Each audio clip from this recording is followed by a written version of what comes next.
Okay, well, let's get started. I just want to sort of talk a bit about the spells and the spell boosts. So my little ice hopper is going to come over soon, wherever he spawned from. There he is. And you can see he jumps, and if he hits me, he does damage, and he creates a little elemental effect at the end of ice, which, you know, it has gets rid of friction, and it makes it so it's hard to accelerate. So it's kind of annoying. But I'll kill him for now, because I don't want him constantly jumping at me. And I'll give myself a bunch of resources.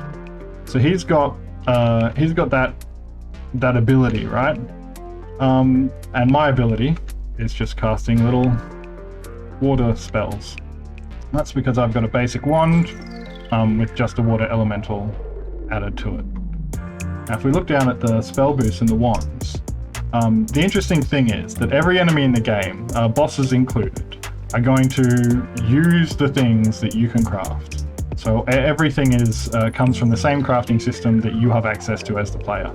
So I actually know that that guy's got a mercury wand to begin with. So let's add a mercury wand and let's have a look at what happens. So you can see that I shoot forward. And that's like the mercury wand's effect. If I were to hit someone while I was moving, I would damage them. But I also know that he has an elemental desolation, he has a girth, and he's got an over the horizon. I just need a couple more resources to craft that. Okay, and he's got an over the horizon. Now, there's a bit of a UI bug here where this moves down for some reason. I'm not entirely sure why, I have to look into it. But if I add these spell boosts, man, that is so annoying. If I add these spell boosts to the wand, right, so I've got the girth, which increases the radius of the spell's destruction. So at the end of the spell, when like your spell hits something or is applying its thing, this increases the radius of that effect. Then we've got over the horizon, which increases the range that the spell travels for.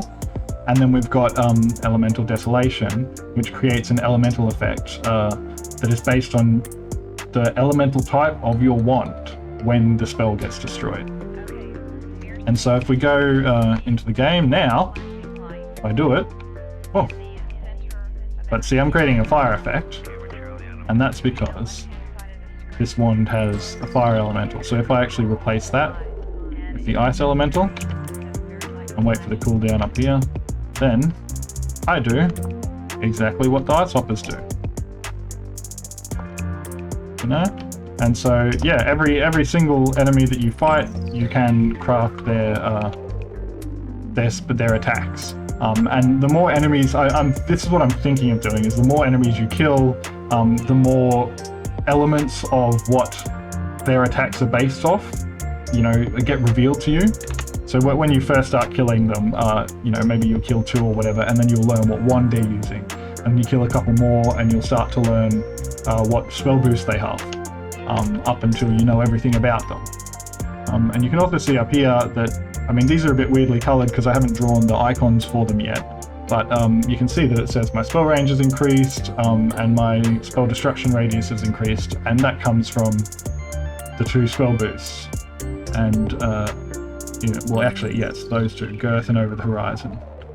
And, yeah, so it's started to, everything's kind of starting to click right now. It's all sort of slotting in together and working as a unit, which is really quite cool.